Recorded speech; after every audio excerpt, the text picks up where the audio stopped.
का Arabic word जो है अल-सिल्म उससे निकला है, जिसका मतलब शांति है, पीस है। हमारा मजहब हमें शांति से रहना सिखाता है और इस्लाम को मानने वाले मुसलमान कहलाते हैं। अब एक सवाल उठता है कि मुसलमान कौन है? आज दुनिया में इतनी फ़िरका परस्ती है, लोग क्वेश्चन उठाते हैं मुसलमान कौन है। सीधा सा एक जवाब है, जिसका ईमान मुसल्लम है वही मुसलमान है। यहाँ कोई बंटवारा नहीं है। जिसका भी ईमान मुबर्रिद है वही मुसलमान है। इमाम हुसैन जिन्होंने इरशाद फरमाया है, वतन से मोहब्बत ईमान की निशानी है। तो हम आप जहाँ भी रहते हैं, हमें हमारा वतन की मोहब्बत खींच लाती है। मैं 10-12 साल से लखनऊ में रह रहा हूँ। हर साल मैं सिंगरोसी में आ जाता हूँ। तो ये क्या है? ये वतन से मोहब्बत है जो मुझे खींच के लाती है। हर जगह जलसे होते हैं, जुलूस होते हैं, अंजुमनें होती हैं, मजलिसें होती हैं, मातम होते हैं, लेकिन क्या है, हर एक अज़ादार अपने घर की तरफ दौड़ता है। जिधर मुहर्रम का चांद नमूदार हुआ, हर अज़ादार अपने घर की तरफ चल देता है। अज़ादारों, आज हम एक मकसद के तहत यहाँ पे मुहर्रम को जो ताबूत है, जो ताज़िए हैं, उनको हम लेके आगे निकलेंगे। और वो मकसद क्या था, वो इमाम हुसैन ने हमें बताया है। मकसद क्या है? जो दुश्मन इस्लाम है, उनका एक सीधा सीधा मकसद है इस्लाम के चेहरे को डिस्टॉर्ट करना, इस्लाम के चेहरे को बदल लेना। आज से नहीं है, ये 1400 साल पहले से है। आज इस्लाम को एक गलत नज़र से पेश किया जाता है। पूरी दुनिया में लोग एक आतंकवाद जिसको उन्होंने जोड़ दिया है। मैं आपसे कहना चाहता हूँ, ये जो आतंकवाद है वो इस्लाम का चेहरा है ही नहीं। अगर ऐसा होता तो सबसे पहली दुनिया की जो सबसे पहली आतंकवादी घटना हुई थी वो 1400 साल पहले करबला में हुई थी। आप करबला में आकर देखें,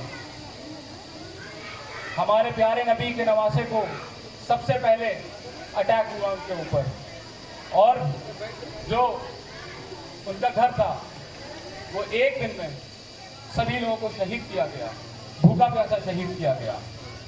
तो हम आप जो अज़ादार हैं इमाम के, हम वो लोग हैं जो हक और बातिल में फ़र्क जानना जानते हैं। हम हक के लिए सर कटाने वाले लोग हैं, हम बातिल के लिए सर बैत करने वाले लोग नहीं हैं। तो बस मैं आप सबसे यही इल्तिजा करना चाहता हूँ, यही कहना चाहता हूँ कि जब बात हक और बातिल की आए तो हमेशा हक की तरफ खड़े रहिए। नंबर मायने नहीं रखते हैं, संख्या मायने नहीं रखती है। हम 10 हों या 20 हों, हमारे करबला में सिर्फ 72 लोग थे, और मैं आपको बताना चाहूँगा कि उनसे कितने ज़्यादा पूरी दुनिया के लोग मुतासिर हुए।